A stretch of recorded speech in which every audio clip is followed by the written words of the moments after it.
अस्सलाम वालेकुम। वालेकुम सलाम। मेहरू आप? जी मैं। फिजा याद आ रही है ना?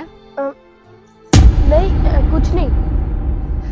असल में मुझे भी उसकी बहुत याद आ रही है, इसलिए तो मैंने सर से कहा आज मुझे जल्दी जाने दे घर। अब तो फिजा की याद ही रह गई है, उसका कोई पता नहीं। कितने दिन हो गए हैं। आपके अंकल नहीं ढूंढ रहे उसे? मेहरू, अंकल की तो मुझे समझ नहीं आती। मैं उनसे कहता हूँ अंकल मेरे साथ फिजा को मिलकर ढूंढे, वो कहते हैं चुप कर जाओ। वो कहते हैं इस चैप्टर को यही खत्म कर दो। क्या? वो ऐसा कैसे कह सकते हैं? आपकी बहन है वो और मेरी दोस्त है। वो कोई गैर नहीं, आपके चाचा हैं। कैसे चाचा? वो तो शुरू से ही फिजा से नफरत करते हैं। नफरत? लेकिन क्यों? क्योंकि फिजा को आर्मी में जाने का शौक था, इसलिए वो उनसे चिढ़ते हैं। लेकिन उनके भाई भी तो आर्मी में थे, यानी आपके पापा। मुझे नहीं पता मेहरू। मेहरू, आपके भी तो पापा आर्मी में है, आप उनसे तो कहो ना। हाँ मुझे पता है। आपको क्या लगता है मैंने उन्हें कुछ भी नहीं कहा? मुझे पता है कि मेरी दोस्त को कितना शौक था, मुझे आज भी याद है। एक्साइटेड थी 14 अगस्त को लेकर।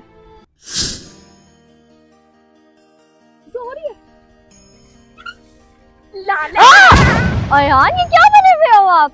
कैसा लग रहा हूँ मैं? आपने तो मुझे डरा ही दिया। क्या सच में? फिजा, वो कम था मुझे डराने के लिए जो आप भी आ गई। वैसे फिजा, आपकी कैप बहुत अच्छी लग रही है। Thank you. बस आपको पता है ना कि 14 अगस्त आने वाली है, और फिर आपको ये भी पता है कि फिजा को कितना जुनून है। आखिर आर्मी में जो जाना है। अब लेडीज की बातें ही खत्म होगी, अब बाहर भी निकलोगे कि नहीं? कुछ चीज ना काट दें। हाँ चलो। अच्छा चलो मेहरू, ऐसे करते हैं कि हमारे घर चलते हैं, क्योंकि हम लोग ना वो पेंट्स लेके आए, वो जो मुंह पे लगाते नहीं है। नहीं, अभी मैंने कुछ नहीं लगाया ना, जब 14 अगस्त आएगी ना तब देखी जाएगी, ठीक है? फिजा, मैंने आपको पहले कहा था मेहरू बहुत बोरिंग है, इसके साथ हम लोगों ने खेलना ही नहीं है। मेहरू चलो ना प्लीज, चल के हमें झंडा लगाते हैं। मेरे पास बहुत ज्यादा यार मुझे माफ करो, अभी मैंने नहीं आना। चलो मेहरू बस करो, बहाने कोई नहीं चलेंगे अब आपके। अब हमारे साथ जल्दी से हमारे घर चलो, हम जाके झंडा भी लगाएंगे और पेंट भी करेंगे। फिजा, जब 14 अगस्त आएगी ना तब झंडा भी लगा लेंगे बाबा। क्यों बाबा लगाएंगे? इस दफा तो मैंने सोचा है कि झंडा मैं ही लगाऊंगी। ओह अल्लाह, एक तो इस लड़की को ज्यादा ही जुनून है अपने वतन का। तो मेरू क्यों नहीं होगा? हम जिंदा कौम है, बाइंदा कौम है, हम सबकी है पहचान, हम सबका पाकिस्तान, पाकिस्तान, पाकिस्तान, पाकिस्तान।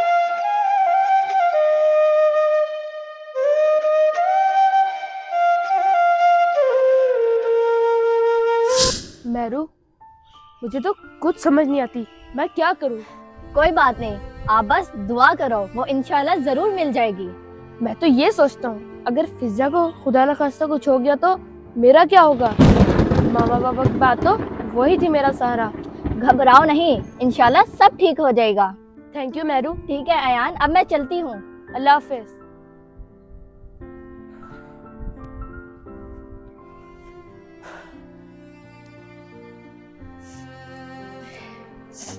मेहरू, क्या हुआ आपको? कुछ नहीं पा, बस वो आप रो रही हो और मुझे कह रही हो कुछ नहीं हुआ।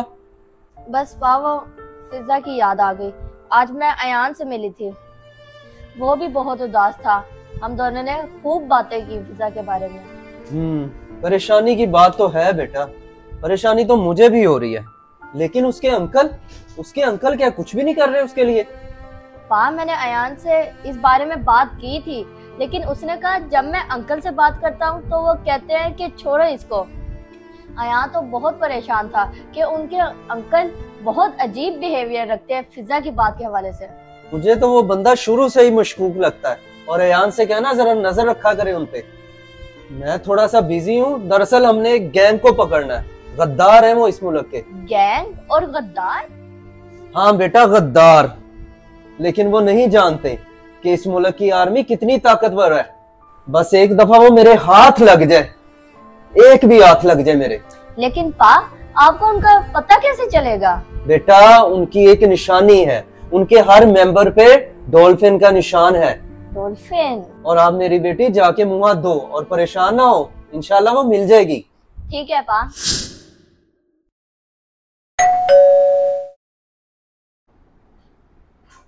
आ गया।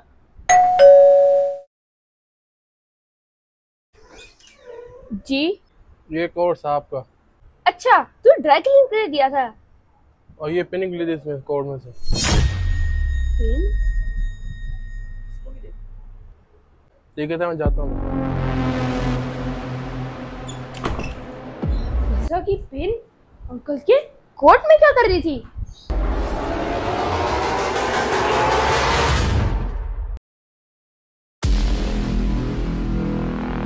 मुझे ये बात मेरे को पता नहीं होगी। मेहरू, मेहरू आपकी घड़ी ठीक हो गई है बेटी? कौन आ गया मेहरू? जल्दी आओ मेरा बेटा। अयान आपको कुछ बताने आया है। क्या बताना है यार आपने मुझे? अस्सलाम वालेकुम। वो अंकल असल में ना। वालेकुम अस्सलाम। बोलो बेटा, हुआ क्या है, मुझे बताओ। मेरे अंकल के कपड़े धोबी वापस करने आया था, तो अंकल के कोट में से एक पिज्जा की पिन मिली। क्या? पिज्जा की पिन? हाँ। इसका मतलब है मेहरू, मेरा शक बिल्कुल सही था और हमें भी बंदों की पहचान होती है। मुझे इस बात का पूरा यकीन है, फिजा के माँ बाप को मारने के पीछे इसी बंदे का हाथ है। अगर अंकल ये बात सच है तो क्या उन्होंने फिजा को भी? नहीं अयान, ऐसा मत सोचो। बेटा इस बारे में तो मैं कुछ नहीं कह सकता, लेकिन आपको एक काम करना होगा। अगर वो वाकई मुजरिम है तो पता चल जाएगा।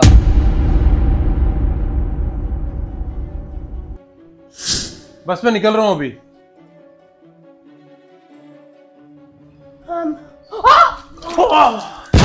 ये क्या बदतमीजी है बेटा? वो सॉरी मेरा पैर स्लिप हो गया था। अजीब पागल बच्चे हो कोई। अब कपड़े बदलने पड़ेंगे मुझे।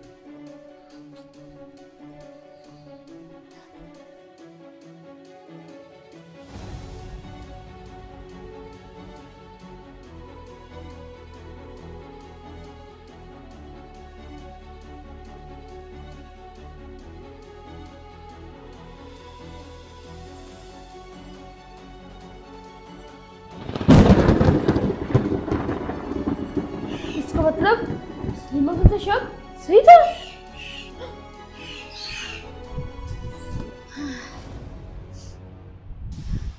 अरे बेटी परेशान मत हो। पा, मुझे फिजा की इतनी टेंशन हो रही है, पता नहीं उसके साथ क्या किया होगा। अयान की कॉल आ गई। हेलो, क्या? पा ये सुनो। हाँ क्या हुआ बेटा यान? आप मेरी बात सुनो, मेरी बात तो सुनो। आप नर्सरी वाली साइड पे जाओ, मैं उधर ही आता हूं। चलो मेरू, हमें फौरी निकलना होगा। ठीक है। मेरा शक सही निकला। वो सिर्फ इन बच्चों का दुश्मन नहीं, हमारे मुल्क का गद्दार भी है। क्या? चलो जल्दी चलो। ठीक है।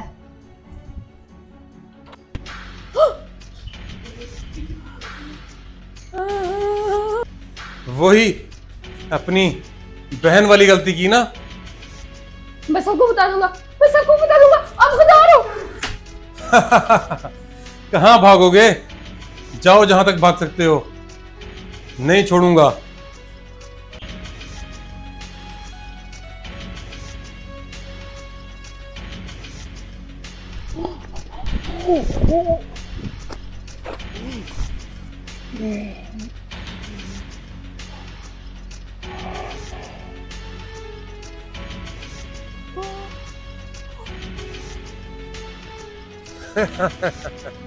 आखिर तुम्हें तुम्हारी मौत वहीं ले आई ना, जहां तुम्हारी बहन को मारा था।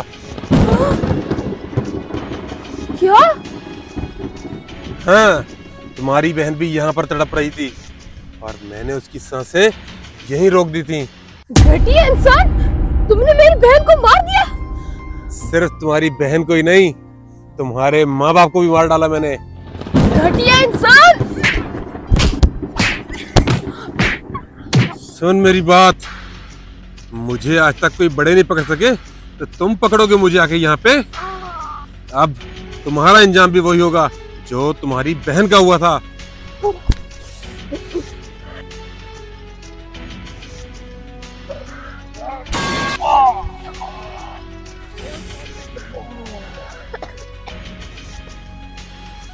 घटिया इंसान।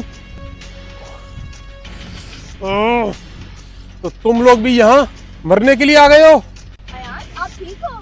हाँ, मैं ठीक हूँ। कौन मरेगा और कौन जिएगा इसका फैसला तो बाद में होगा। पहले तुम मुझे ये बताओ कि फिजा कहाँ है? फिजा? मेरू और सलीम अंकल, इसने फिजा को मार दिया है। क्या?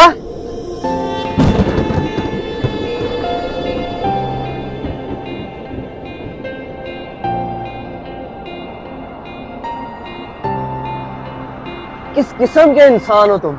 तुम्हें वो अंकल कहती थी और तुमने उसी को मार डाला। आखिर उसने क्या बिगाड़ा था तुम्हारा? फिजा ने क्या किया? फिजा ने मेरा सारा प्लान चौपट कर दिया। इस 14 अगस्त को यहाँ झंडे नहीं लहराने थे, सफाई मातम बिछना था। क्या सफे मातम? और तुम बिछाओगे यहाँ? ये ख्वाब में भी मत सोचना। अपने वतन के गद्दार की सजा हमेशा से मौत रही है और उसे अपने वतन की मिट्टी में भी जगह नहीं मिलती। और तुमने ये कैसे सोच लिया कि इस मुल्क का झंडा नहीं लहराने दोगे? ये भूल मेरी नहीं, तुम लोगों की है। हमारा मिशन आज रात ही कंप्लीट होगा। कल 14 अगस्त है, झंडे नहीं सफेद मातम बिछ के रहेगा। वो भी आई थी मुझे रोकने। पता है उसके साथ क्या हुआ? पहचान गई थी वो मुझे कि मैं ही गद्दार हूं इस मुल्क का, और चली थी बताने तुम लोगों को।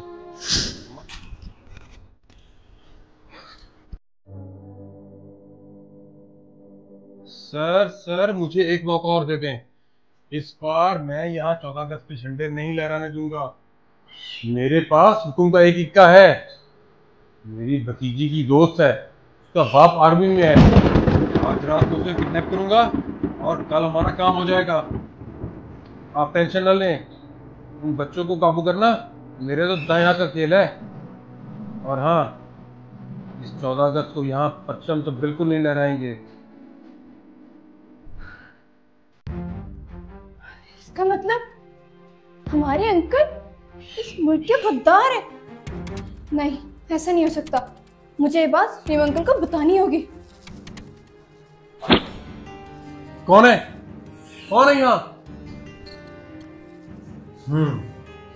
तुम्हें ये सब नहीं सुनना चाहिए था।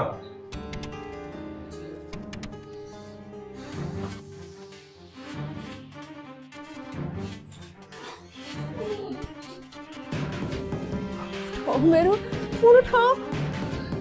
हाँ हाँ, हेलो हेलो मेरू, मेरी बात सुनो।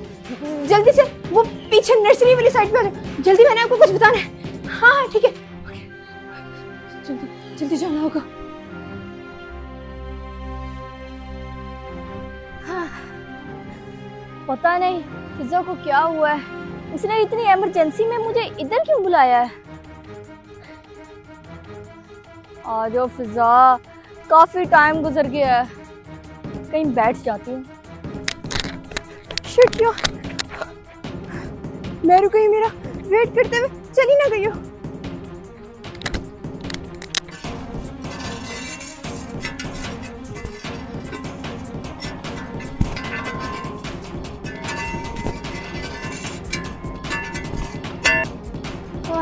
पता नहीं क्यों वो परेशान थी।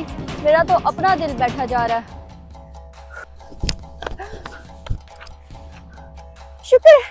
शुक्र है मेरू भी कहीं नहीं। अब मैं मेरू को सब कुछ सच सच बता दूंगी कि मुझे गद्दार का पता चल चुका है।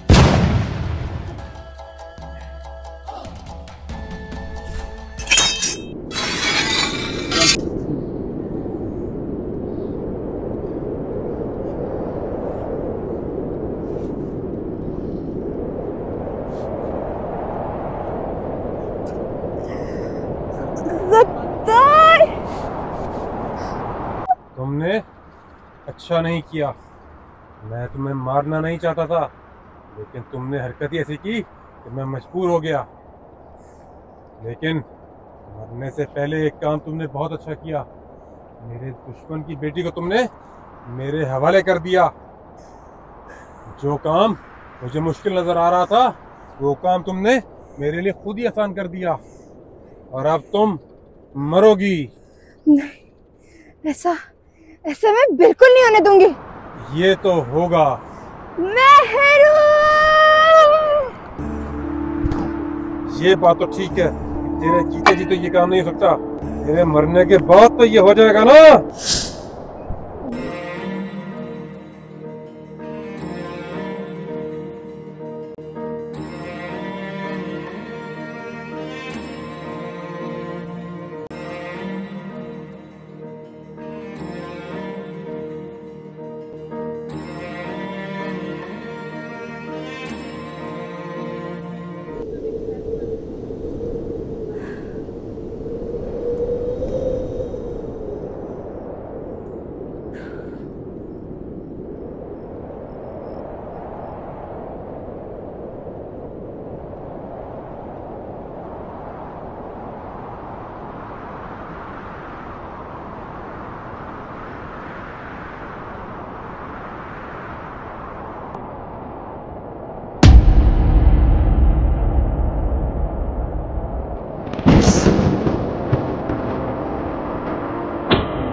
अर्ज़ पाक मरकज़ है कौम की उम्मीदों का, वतन तुम्हारा है, तुम हो पास बाइस के। ये किस्सा तो यहाँ तमाम हुआ, लेकिन इसकी वजह से वो लड़की मेरे हाथ से निकल गई। अब बॉस को मैं क्या जवाब दूंगा? पहले अब इस लाश को ठिकाने लगाता हूँ, उसके बाद फिर कुछ और सोचता हूँ। बड़ा इसे अपने वतन से प्यार था, मोहब्बत थी, यहीं दफनाऊंगा इसको। मेरा सारा मिशन बर्बाद कर दिया इसने।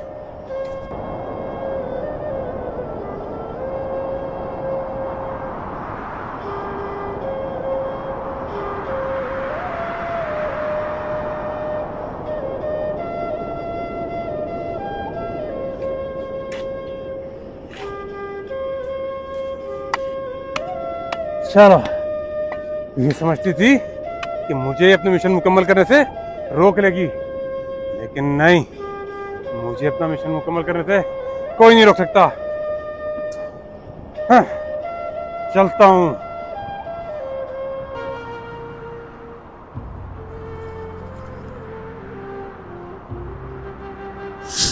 मार डाला उसे मैंने।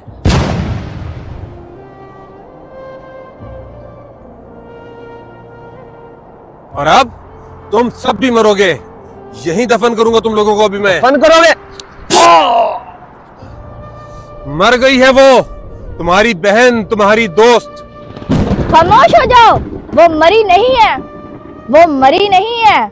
उसने अपने वतन के लिए जान दी है और उसे शहीद कहते हैं, और शहीद हमेशा जिंदा रहते हैं, जो आप नहीं जान सकते, क्योंकि आप गद्दार हो और आज सारी दुनिया आपका अंजाम देखेगी। मेरा इंजाम तो दुनिया क्या देखेगी?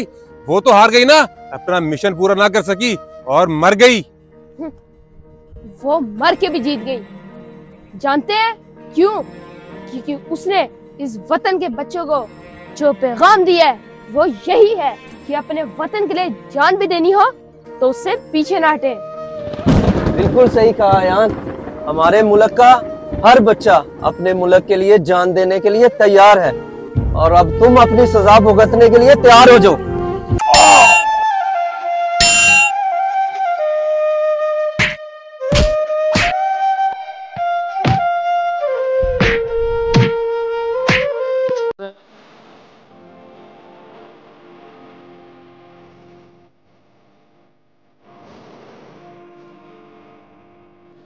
अर्ज़ पाक मरकज़ है कौम की उम्मीदों का, वतन तुम्हारा है, तुम हो पास बाइस के।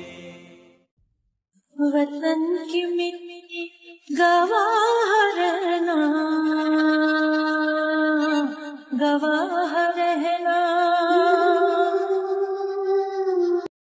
बेटा, शहीदों के लिए रोते नहीं, बल्कि इनको तो सल्यूट पेश करते हैं। वतन की मिट्टी अजीम है तो अजीम तर हम बना रहे हैं। गवाह रहना वतन की मिट्टी, गवाह रहना।